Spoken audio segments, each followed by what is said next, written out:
Support comes from Mosby Building Arts, helping families love their homes again. Inspiration at callmosby.com. This is St. Louis on the Air from St. Louis Public Radio. I'm Elaine Cha. We know what happened to John Buckner. In 1894, he was 21 years old, and he died that year in what a newspaper described as swift punishment by a county mob. There was no trial preceding that punishment. It was a lynching. That part of the story is clear.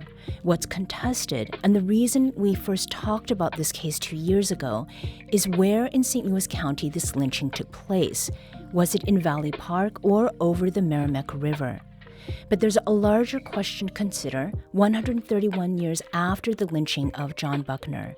Should we recognize or memorialize that kind of racial violence? And if so, how? One effort that answers those questions will come to fruition in a few weeks. On October 18th, the St. Louis Community Remembrance Project and the Equal Justice Initiative will unveil a new historical marker that memorializes the 1894 lynching of John Buckner. Geoff Ward is a member of the Reparative Justice Coalition of St. Louis and a professor of African and African American Studies at Washington University. He joins us now to share how that effort has come to this point. Geoff, welcome back to the show. Thank you. It's good to be back. So, Geoff, you are a transplant to St. Louis. How did you learn about this incident involving John Buckner, and why did it capture your attention?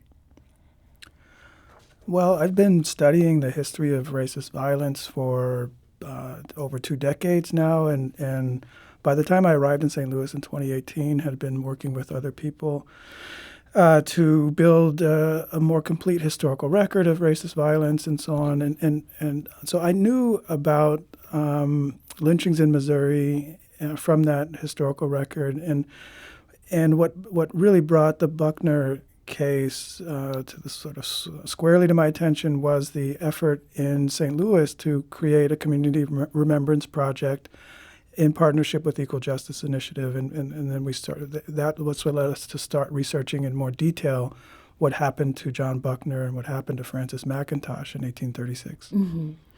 I'd like to invite you to this conversation. What role have public monuments or historical markers played in your knowledge of local history? Give us a call at 314-382-8255.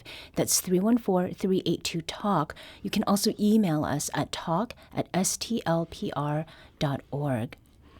Now, John Buckner, Geoff, was killed in a hanging off a bridge over the Meramec River, and that location became a sticking point when you reached out to Valley Park. What did they tell you?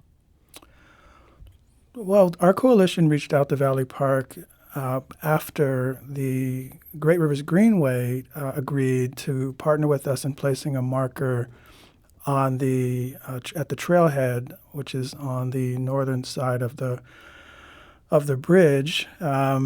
The coalition felt this was an ideal location for this remembrance, and the Greenway agreed, was eager to work with us to facilitate the installation, but wanted permission first from Valley Park, who they are partners with in the Greenway.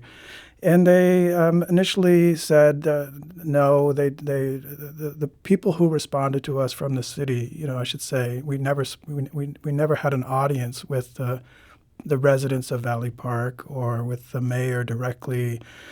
But people we were talking with, the general counsel, I believe it was, and the city manager to some extent, said first that they were not interested in a marker that would honor this figure. And we explained the idea of this remembrance effort on EJI's part is not to so much honor victims of lynching, but to honor our collective, and to recognize and to reassert our collective interest in equal justice and equal protection, and that's what the marker would be about. And then at that point, the Valley Park representatives switched their concern to say that, well, they didn't think it happened in Valley Park, so that would not be an appropriate location for the marker, and this kind of back and forth continued for some time. Mm-hmm.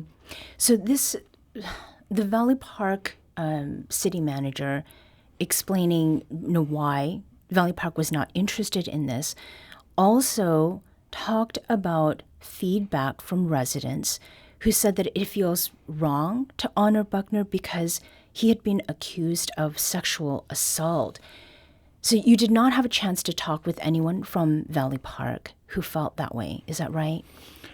Right. We continued, we being myself and Elizabeth Simmons from Great Rivers Greenway, continued requesting an audience with the city council or others where we could have a more thorough conversation about what we were trying to do and why we felt this was important for our region. And we would get these kinds of responses back. And then and eventually they just stopped responding to us. The city representatives just stopped answering our emails. They had said that they would schedule a committee hearing. I think they have a community improvement committee or something of that sort that was going to consider this again, particularly after the reporting that was done by NPR and by the St. Louis Post-Dispatch, which brought more attention to this. They said at that point, we'll reconsider this with a committee hearing, and we kept asking if a committee hearing date was set, or could one please be set so that we could move forward. And at some point, they just stopped responding to our messages. Mm-hmm. How common is this kind of response from entities like a city or a municipality? Well, it's hard for me to say. I think it's a really important question, and we've been hopeful. I'll just put on my sociologist hat for a second. My colleague David Cunningham, who we'll hear from in a moment, and I years ago approached EJI about the possibility of trying to study these CRP efforts to document those kinds of things, because it's important to know the difference between a community where there's been broad participation and cooperation, investment in this effort, and versus a community where there's been alienation and obstacle after obstacle put in the way. It's meaningful in terms of what the remembrance effort might ultimately create in a community in terms of cultural, other kinds of change.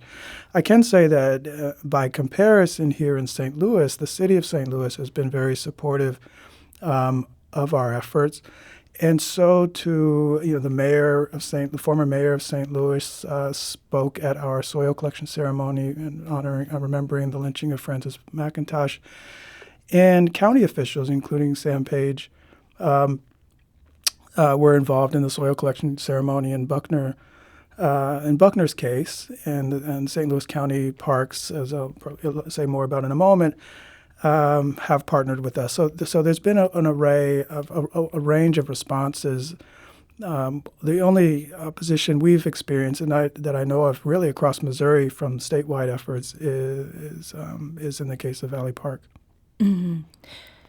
Not all cities are like Valley Park. And the last time I saw you, Geoff, was at a ceremony to install a historical marker at the site of the Philippine village.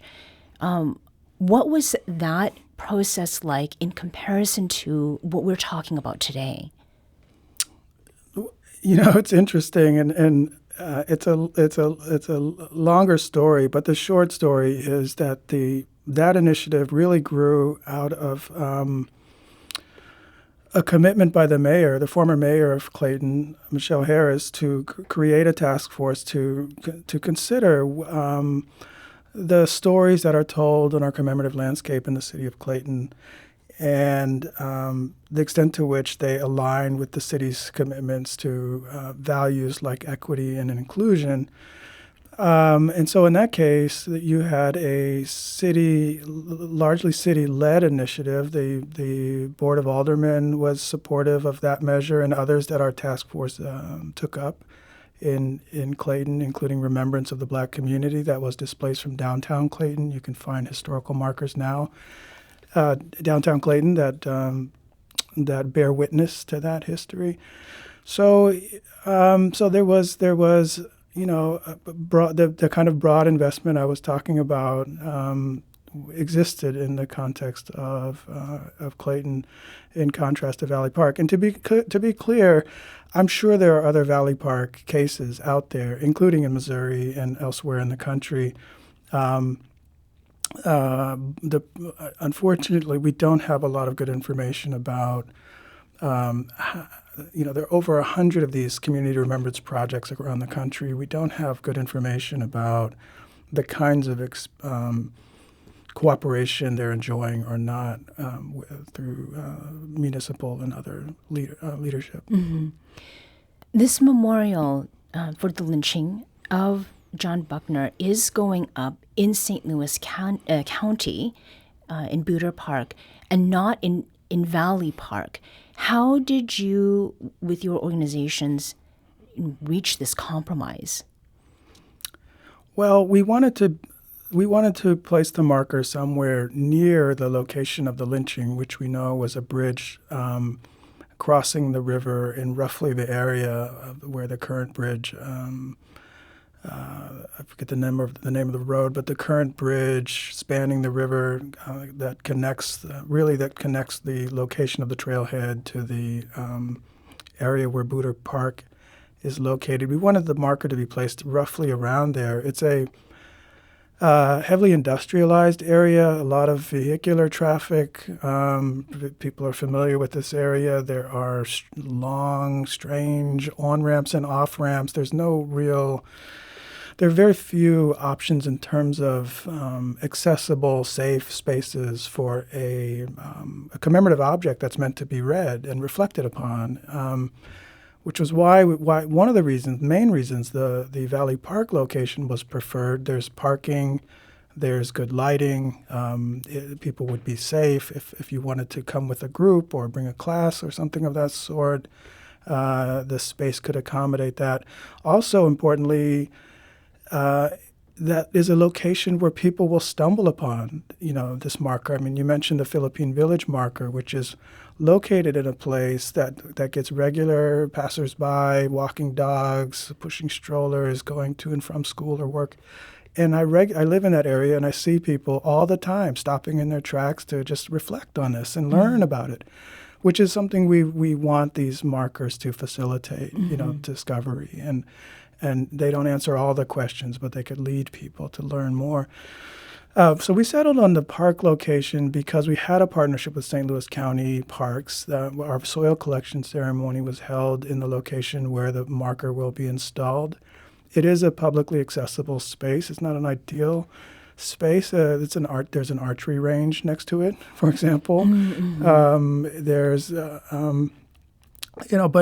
But there is parking. People can visit the site, and we considered some other locations, the private property where people might agree to install the marker, but nothing really seemed quite fitting given the considerations I've mentioned. Mm-hmm. We're going to take a quick break here, but we'll be back shortly to continue this conversation. And we'd like to invite you into this dialogue. What role does public monument or historical marker play in your knowledge of local history? Give us a call at 314-382-8255. That's 314-382-TALK. You can also send us an email at talk@stlpr.org. This is St. Louis on the Air on St. Louis Public Radio.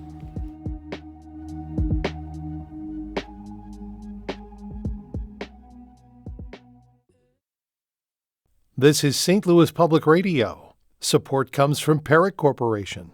With a commitment to serving the St. Louis community through local partnerships and charitable support, guided by Meramec's core values. More at meramec.com/culture. Welcome back. We've been talking today about the 1894 lynching of John Buckner and a years-long effort to recognize the incident. Next month, an historical marker about it will be placed in Buckner Park in St. Louis County. The case is an example of conversations taking place in St. Louis and in communities around the country regarding how and where to memorialize injustices of the past.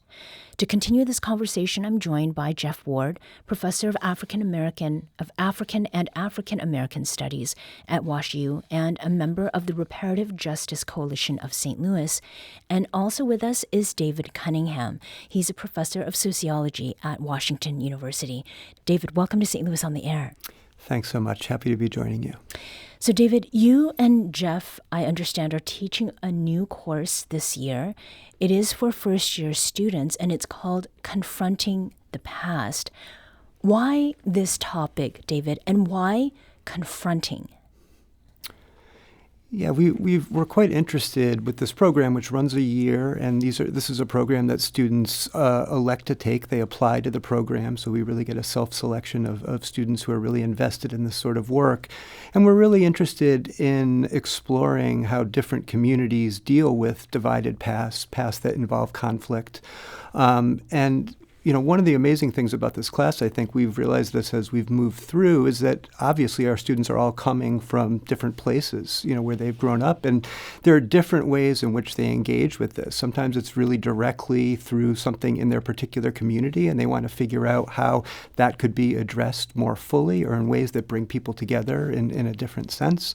And then there are students who are just interested in these kinds of questions, which are local, but also regional, national, and global. And so we try to work through that trajectory. We begin in St. Louis, and we are throughout the year working outward, and in the spring we'll predominantly be focusing on a range of global cases. Mm-hmm.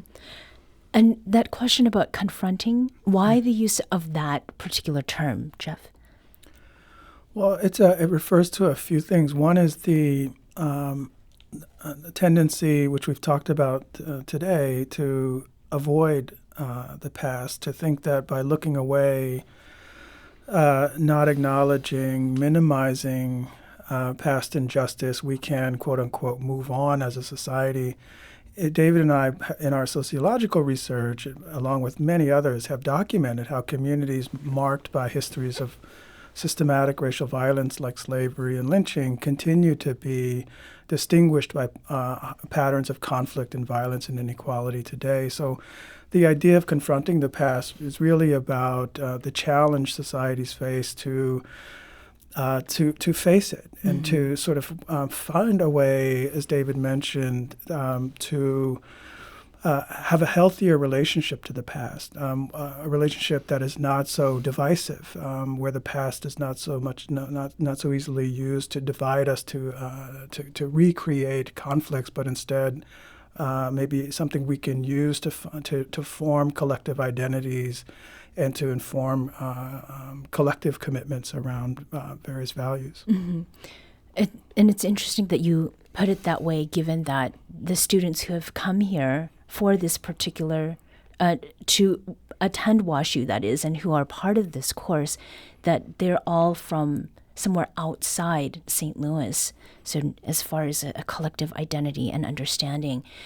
David, the work that you have done in the past, you've studied the Ku Klux Klan, and you've traveled around the country to look at what has happened after efforts have been made to remove Confederate memorials.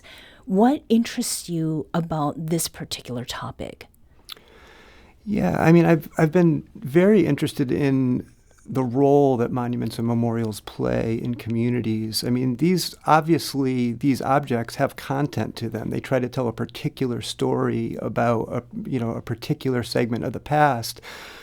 But as important is that these sites become spaces where communities can come together to kind of think about their current values. Geoff was mentioning before the break how Clayton and other places really try to think about how these commemorative objects and landscapes align with a community's values today.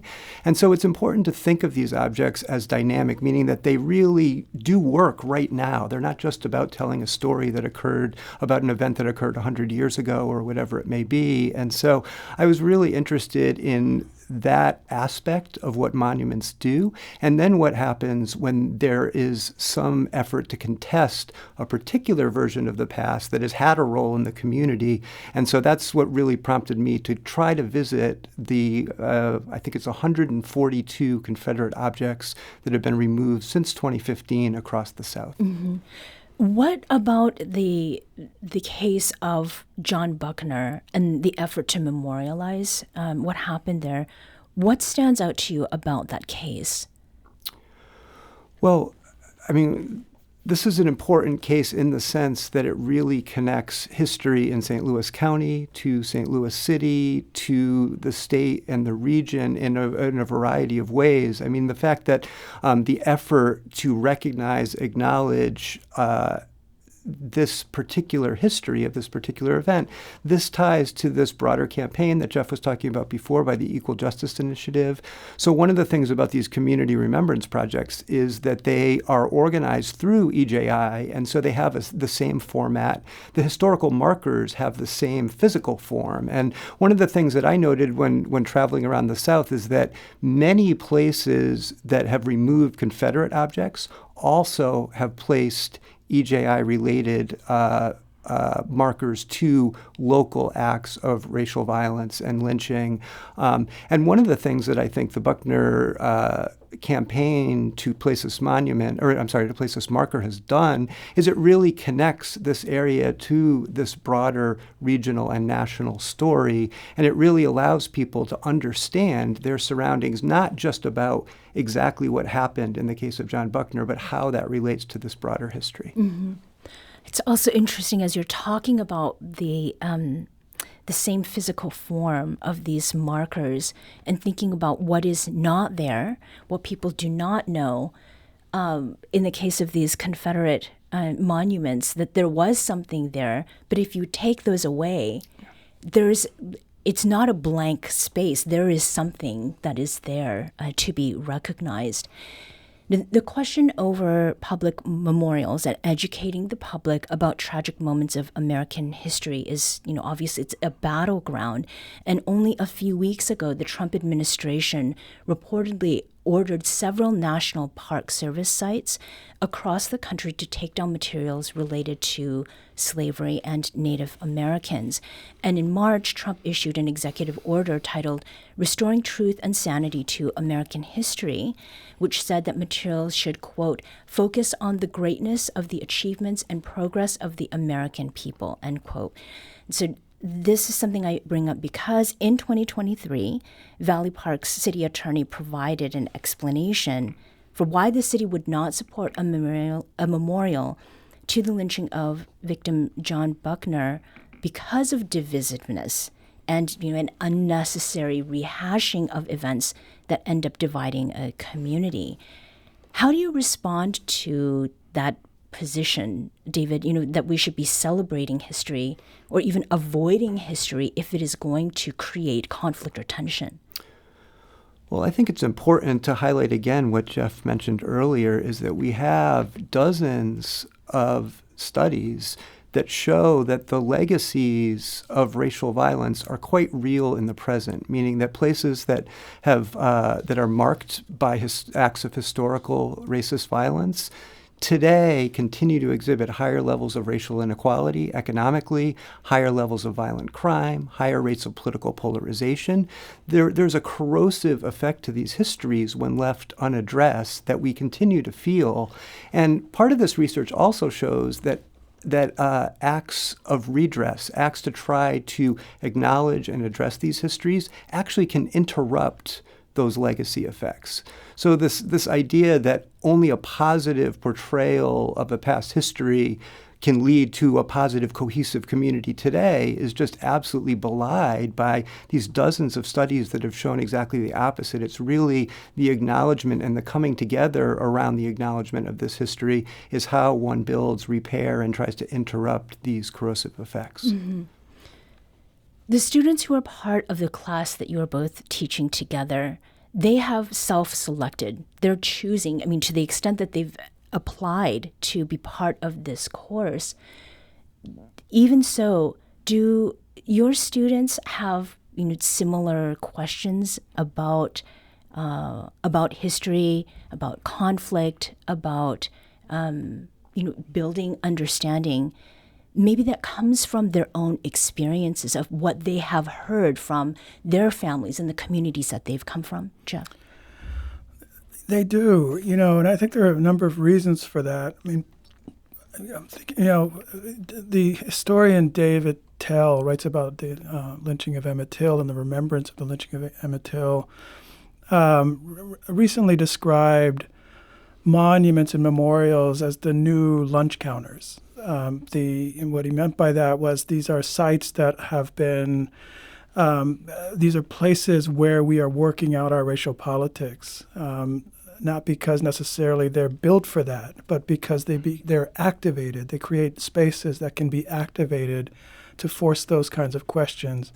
To questions about the values that are sort of literally on display in the public sphere. And our students, no matter where they come from, have come of age in a time where that is one of the key sites of our political culture and our navigating around not only the politics of race, but the politics of class and gender and sexuality and so on, religion.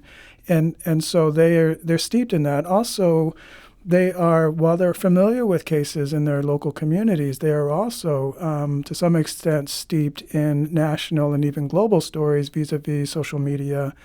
If you think about the Rhodes Must Fall campaign, for example, relation to Cecil Rhodes, and which begins in South Africa, travels to the UK, but has a global visibility vis-a-vis social media and the work of journalists and academics.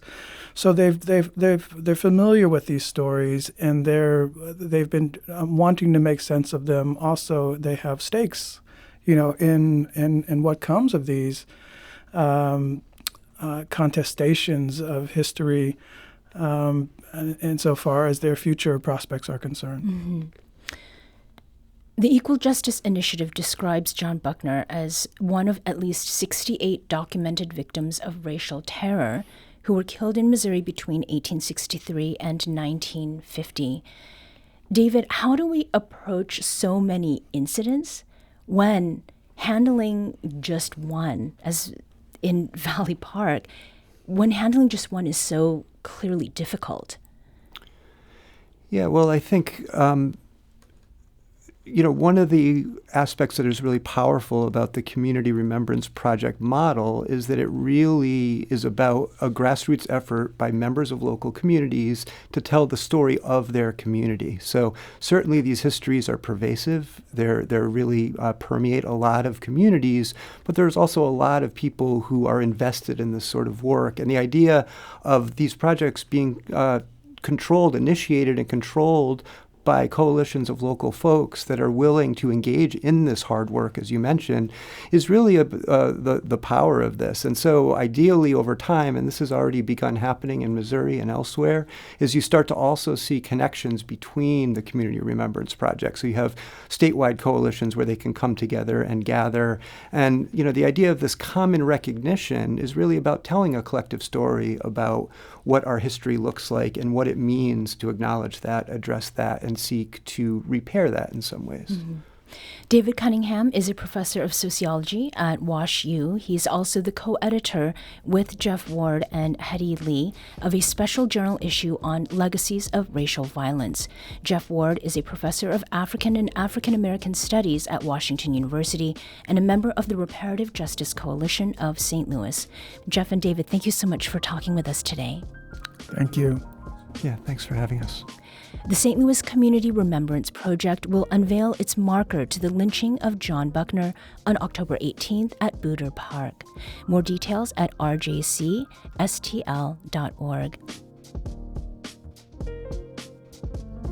This episode was produced by Danny Wissentowski. Audio engineering and podcast design by Aaron Dorr. Our executive producer is Alex Hoyer.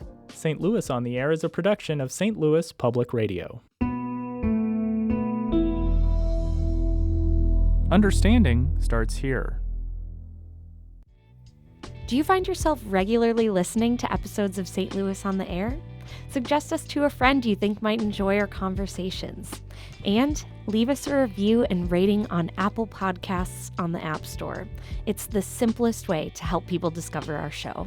Thanks. St. Louis Public Radio is a member-supported service of the University of Missouri St. Louis.